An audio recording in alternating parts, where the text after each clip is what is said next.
Partir. Donc,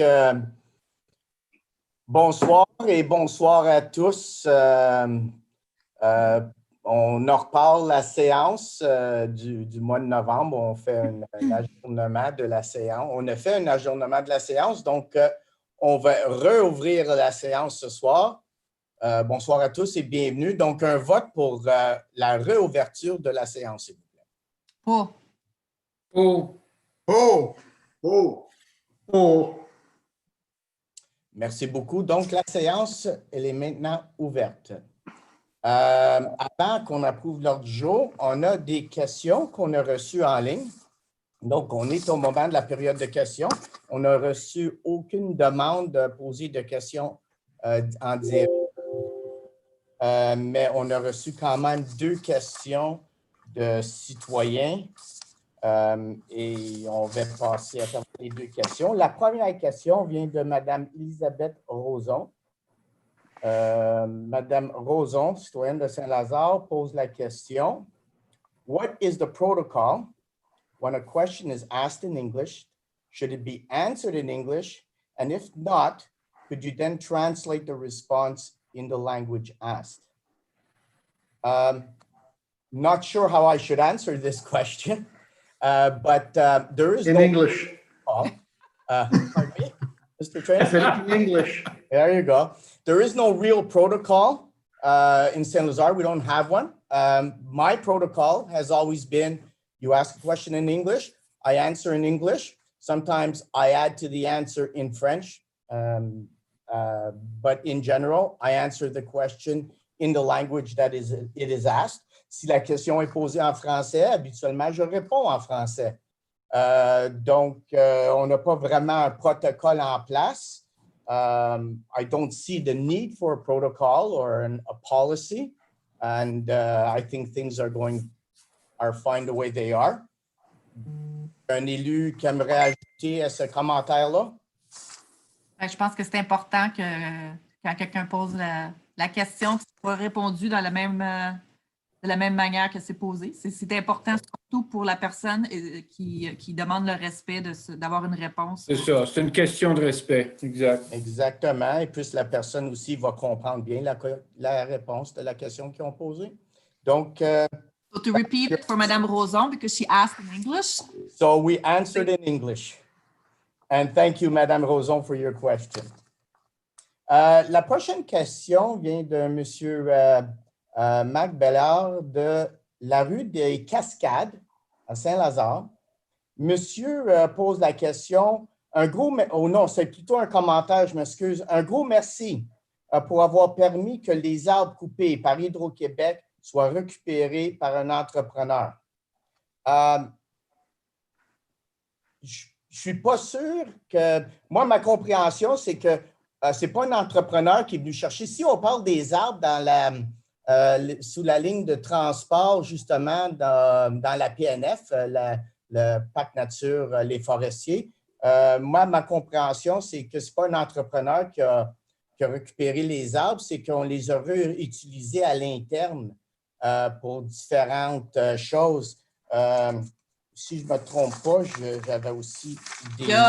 C'était affiché dans l'infolette aussi. Ben oui, on a valorisé... Sur le site Internet, il y a un lien produit. avec une photo de tous les produits. C'est ça.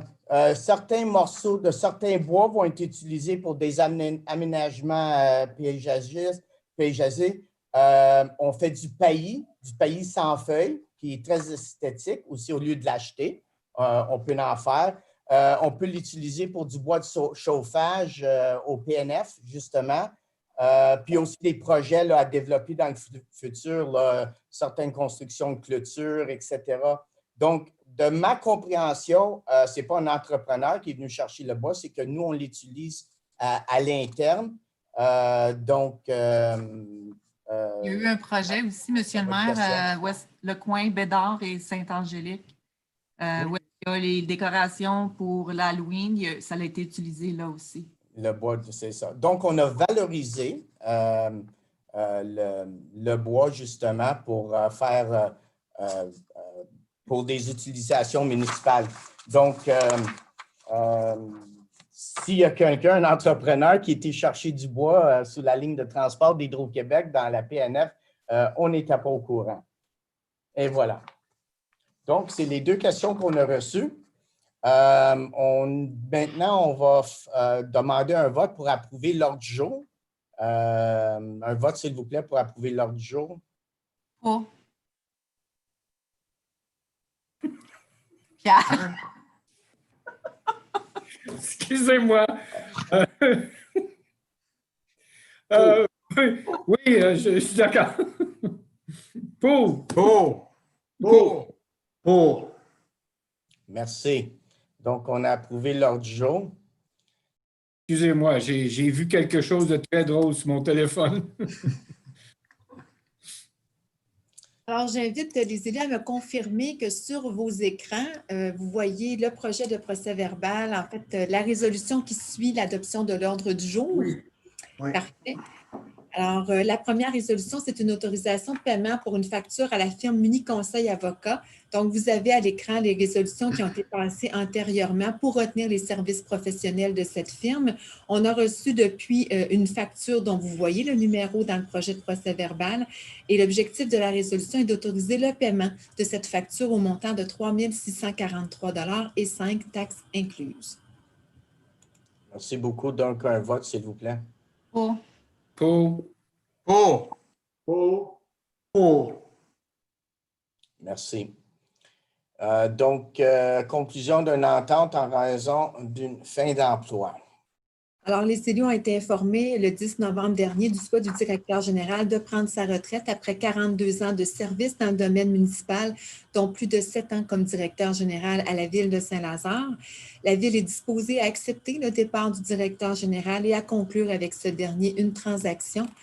Alors, la ville déclare à titre d'employeur vouloir respecter ses devoirs légaux envers le directeur général. Donc, ce soir, il est proposé d'accepter le départ du directeur général et d'approuver l'entente de fin d'emploi et reçu quittance qui a été préparée par les procureurs de la ville pour donner suite à une transaction intervenue entre les parties. Toutes les dépenses qui sont prévues au document et conséquemment confirmées par la présente résolution sont autorisées, même les sommes prévues par la résolution portant sur les dépenses incompressibles adoptées en début d'année et les paiements sont également autorisés sans délai. Finalement, le maire et moi-même sommes autorisés à signer le document de transaction intervenu et en fait, on doit faire aussi le nécessaire pour assurer la mise en œuvre de l'entente. Un vote, s'il vous plaît.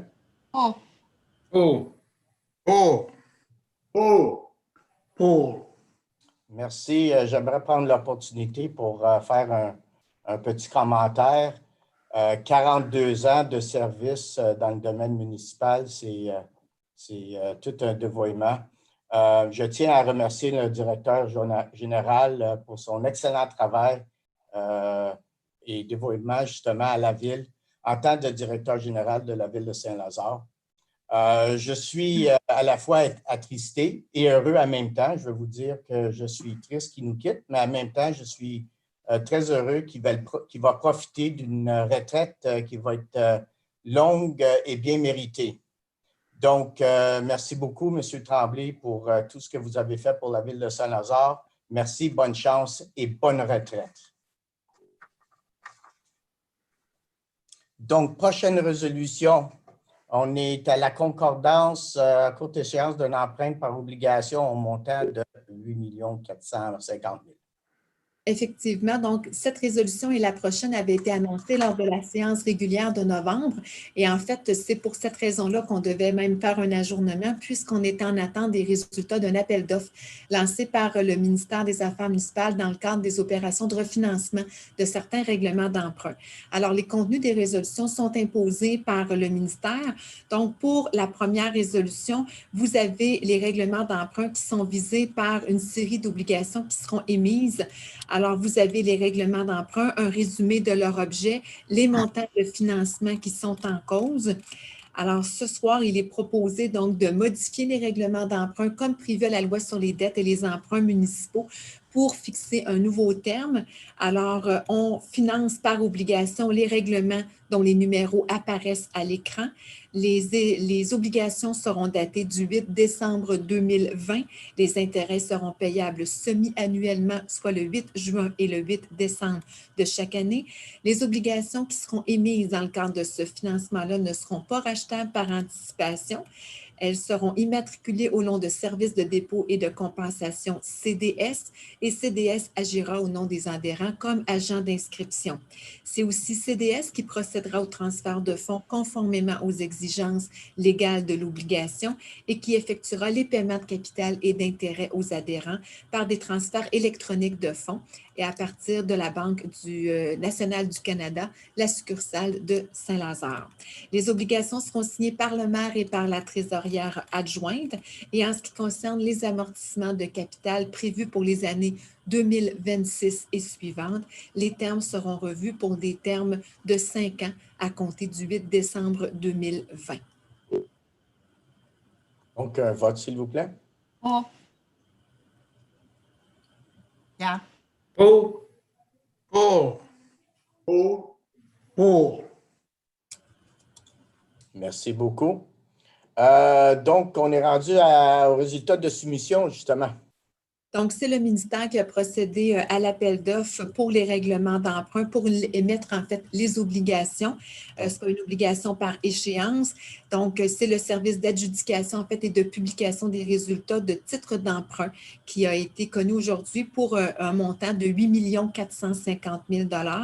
Alors, c'est un appel d'offres public qui a été lancé par le ministre des Finances. Vous avez Valeur Mobilière Banque Laurentienne qui a déposé une soumission. Vous voyez à l'écran les prix et le coût réel. Financière Banque Nationale a aussi déposé une offre. Valeur Mobilière Desjardins et finalement Marchés mondiaux CIBC Incorporé. Alors, le résultat du calcul des coûts réels indique que la soumission présentée par la firme Valeur Mobilière Banque Laurentienne Incorporée, on va enlever ici un petit M de trop, est la plus avantageuse. Le texte de la résolution que vous voyez à l'écran est celui qui est imposé par le ministère. Alors, le ministère souhaitait qu'on fasse référence au préambule, que l'émission d'obligations au montant de 8 450 000 $ soit adjugée à la firme Valeur Mobilière Banque Laurentienne Incorporée. C'est CDS, comme mentionné à la résolution précédente, qui procédera à l'inscription en compte et CDS agira au nom des adhérents comme agent d'inscription responsable. CDS procédera aussi au transfert de fonds conformément aux exigences légales et le maire et la trésorière sont autorisés à signer les obligations qui sont visées par la présente émission. Merci beaucoup. Donc, un vote, s'il vous plaît. Pour. Pour. Pour. Pour. Pour. Et voilà. Donc, l'approbation de la version 1, justement, de la TEC. Oui, en fait, c'est une résolution qui avait déjà été passée en juillet dernier, mais dans les procédures du ministère, et maintenant qu'ils sont rendus à traiter le dossier, comme ça fait plus de 3 mois que la résolution a été adoptée, le ministère nous a demandé de procéder à l'adoption d'une nouvelle résolution. Alors, on se conforme à cette exigence-là, puisqu'on souhaite profiter de la TECQ. Alors, donc, on rappelle qu'on va respecter les modalités du guide. Alors, la Ville s'engage à respecter les modalités du guide. Elle s'engage aussi à être la seule responsable et à dégager le gouvernement du Canada et du Québec, de même que leurs ministres, hauts fonctionnaires, employés et mandataires de toute responsabilité. On approuve également le contenu et on autorise l'envoi au ministère des Affaires municipales de la programmation version 1. On s'engage également à atteindre le seuil minimal d'immobilisation qui est fixé à 75 $ par habitant par année, soit un total de 375 $ par habitant pour l'ensemble des 5 années du programme. Et finalement, on informe le ministère lorsqu'il y aura des modifications qui seront apportées à la programmation. Donc, le texte de la résolution est le même que celui adopté en juillet dernier. Excellent. Donc, un vote, s'il vous plaît. Pour. Pour. Pour. Pour. Pour. Merci beaucoup. Demande de subvention, formation de pompiers. Donc, c'est une demande qui revient d'année en année afin que la Ville puisse profiter d'un programme de subvention mis sur pied dans le cadre du règlement sur les conditions pour exercer au sein d'un service de sécurité incendie municipal. Donc, le programme d'aide financière qui est mis sur pied par le gouvernement du Québec, la Ville en a bénéficié au cours des années antérieures et souhaite en bénéficier de nouveau. Donc, on autorise par le biais du projet de résolution la présentation au ministère de la Sécurité publique d'une demande d'aide financière dans le cadre du programme de subvention. Et le directeur service de la sécurité publique et de la sécurité incendie est autorisé à signer tout document qui va permettre de donner suite à la résolution. Donc, un vote, s'il vous plaît. Oh. Pour. Pour. Pour. Pour. Merci. Prochaine résolution, c'est un refus d'aménagement, d'un plan d'aménagement justement pour l'ensemble immobilier dans le secteur du FIEF. Donc, c'est un projet qui impliquait l'ouverture de nouvelles rues et qui, lors de son analyse, a révélé certaines contraventions à la réglementation municipale. Alors, le préambule réfère à l'intention d'un promoteur d'aménager un ensemble immobilier dans la zone agricole équestre 2, qui est à proximité du chemin du FIEF. En décembre dernier, la firme CDGU avait remis à la Ville les plans proposés et un rapport d'ingénierie pour la conclusion éventuelle d'une entente dans le cadre du règlement municipal 439. Dans la lettre de transmission, la firme réfère notamment à une démarche d'ailleurs qui était en cours auprès du ministère de l'Environnement pour obtenir une autorisation en vertu de la loi sur la qualité de l'environnement. Alors, en janvier 2020, la firme CDGU a acheminé au ministère d'autres documents pour recevoir l'approbation requise en vertu de l'article 22. La Ville a reçu copie de ces documents-là. En janvier de cette année, la Ville a aussi refusé de prendre en charge les infrastructures d'eau pluviale par une résolution donc adoptée en janvier, comme je le mentionnais. Et c'est sûr que tout ça a pour effet ça a des impacts au niveau de l'autorisation à être délivrée par le ministère de l'Environnement. Alors, selon la compréhension que la Ville en a, l'engagement de la Ville aurait été d'ailleurs essentiel à la délivrance de cette autorisation-là, mais le Conseil maintient son refus puisqu'il n'est notamment pas dans l'intérêt de la population de permettre le développement d'un nouveau secteur qui est excentré de son territoire. À la connaissance de la Ville, à l'heure actuelle, l'autorisation qui est requise par le ministère de l'Environnement n'a pas été délivrée à ce jour et elle est essentielle. Malgré l'absence d'autorisation du ministère de l'Environnement, la Ville est appelée à se prononcer sur les plans proposés. Alors, les plans ne peuvent pas être acceptés en raison de graves non-conformités aux règlements municipaux, notamment les suivantes. Donc, les empiètements dans les milieux humides ou des opérations interdites dans ces mêmes milieux, de même que l'abattage d'arbres à l'intérieur d'un bois et corridor forestier métropolitain qui est reconnu comme un écosystème forestier. Donc, c'est une autre contravention à la réglementation municipale. Alors, selon le Conseil, il n'est pas d'intérêt public de permettre l'ouverture de nouvelles rues dans la zone en cause. Alors, pour ces motifs, il vous est proposé de refuser les plans qui ont été déposés pour l'aménagement d'un nouvel ensemble immobilier dans la zone agricole équestre 2 à proximité du chemin du FIEF. Donc, un vote, s'il vous plaît. Oh. Pierre, you're on mute. Pour. Pour. Pour. Pour. Merci beaucoup. Donc, on est rendu à des dépôts de documents. Donc, je vais déposer la déclaration des intérêts pécuniaires qui a été mise à jour par le conseiller Michel Poitras et ça termine les dépôts de documents pour la séance d'ajournement.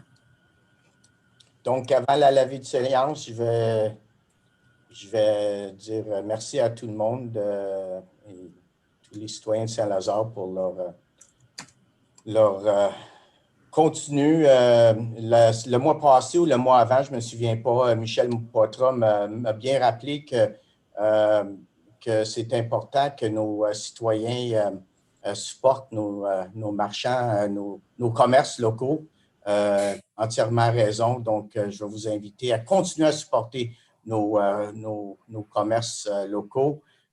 Continuez à faire attention, portez-vous bien, be careful et bonne chance. Donc, un vote pour la levée de la séance, s'il vous plaît. Oh. Pour. Madame Lachance, est-ce que vous avez un commentaire à apporter concernant le budget? Non, ben, je voulais juste dire, on travaille fort présentement sur le budget et on essaye de faire notre possible pour que tous les citoyens de Saint-Lazare soient bien représentés et que, c'est ça, on fait notre possible. On est dans un temps très difficile présentement et on sait que l'année prochaine ne sera peut-être pas plus facile non plus. Alors, on prend tout ça en considération quand on fait la préparation du budget. Merci, Mme Lachance. Puis oui, c'est un fait, le Conseil travaille très, très fort en ce moment dans la préparation du budget. J'aimerais, comme l'année passée, remercier M. Brian Traynor, qui est notre comptable sur le Conseil, qui vérifie avec diligence tous les documents. Thank you very much, Brian. Donc, on est en train de faire le vote pour la levée de la séance. Mme Lachance? Oh. J'aimerais rajouter au point de vue de l'encouragement des achats locaux.